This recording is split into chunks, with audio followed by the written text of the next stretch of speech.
जय हिंद साथियों, वंदे मातरम। साथियों, मैं सुनीता शर्मा, सेवा दिल्ली।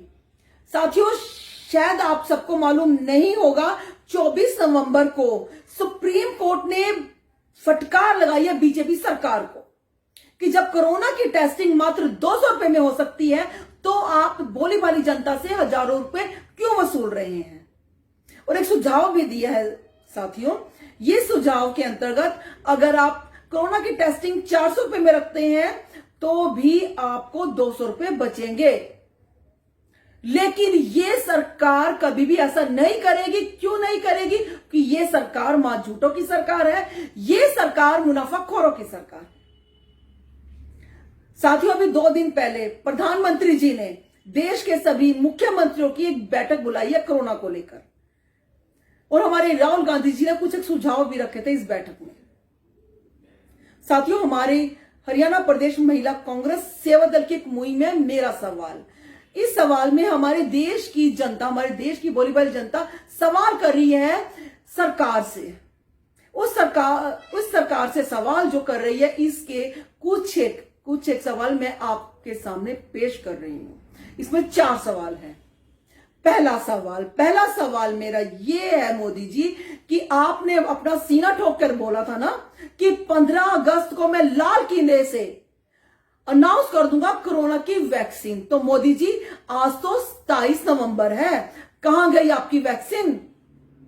दूसरा सवाल यह है कि यह वैक्सीन अगर तैयार हो गई तो हमारे मरीजों तक पहुंचने का इसका चैनल क्या रहेगा? कैसे पहुंचेगी? कौन से अस्पताल में मिलेगी, कौन से अस्पताल में नहीं मिलेगी? कभी ये वैक्सीन पहुंचते पहुंचते कोई अनहोनी ना हो जाए। तीसरा सवाल ये है कि ये वैक्सीन आप देंगे कि हम देंगे?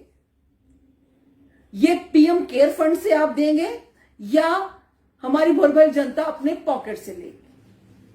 क्योंकि आपने लॉकडाउन के थ्रू जो पीएम केयर फंड में दान के रूप में लोगों से पैसा डलवाया है ना, उसमें से आपने हमारी जनता को कुछ भी नहीं दिया। आपने खाने के नाम पे दान के रूप में पैसा डलवाया था और आपने पैसा नहीं दिया, ना ही कहीं खाना बांटा। ये खाना सिर्फ हमारे जैसे सैनिकों ने या फिर एनजीओ ने दिया। चौथा सवाल और आखिरी सवाल मेरा ये है कि आप जो वैक्सीन देने की, अब जो वैक्सीन तैयार हो जाएगी तो वैक्सीन कैसे देंगे? कभी ऐसे तो नहीं देंगे कि जैसे पहला आपने जो किसानों का न्यूनतम मूल्य तैयार नहीं किया है। दूसरा, जो आपने टेस्टिंग की जो पैसे हैं उसको निर्धारित नहीं किया है। ऐसा ही आप कभी जो वैक्सीनेशन आएगी उसके पैसे डिसाइड नहीं करेंगे। तो हमारी जनता आपसे यही सवाल कर रही है। इस सवालों के आंसर चाहिए जनता को। तो साथियों, आपको मैं यही कह रही हूं कि आप लोग अभी समझ जाइए, ये सरकार गूंगी बहरी सरकार है। ये सरकार आपकी सहायता नहीं करेगी। हमें अपनी सहायता खुद करनी है। तो जब भी हम बाहर निकले, मास्क लगा के निकले, सैनिटाइजर अपने हाथ प्रॉपर तरीके से करें, तो अपना बचाव रखिए, अपने परिवार का बचाव रखिए। साथियों, हम स्वस्थ रहेंगे, हम सही रहेंगे जब अपने देश की रक्षा कर सकते हैं।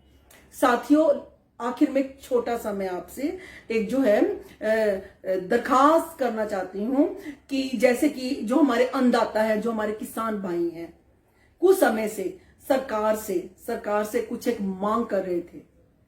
अब वो मांग सरकार तक नहीं पहुंची। अब वो सीधा जो है सामने आमने होने के लिए दिल्ली पहुंच रहे हैं। तो साथियों, आपसे जितना भी बन पड़ता है, सर्दी है, गर्म कपड़े हैं, खाने पीने का जितना भी सामान है, अगर जो कुछ आपसे बन पड़ता है तो उनकी हेल्प करिए, उनकी सहायता करिए। आखिर में आप सबको मैं यही कहना चाहती हूं, अपना बचाव रखिए, अपने परिवार का बचाव रखिए, अपने देश का बचाव रखिए। जय हिंद, धन्यवाद, वंदे मातरम।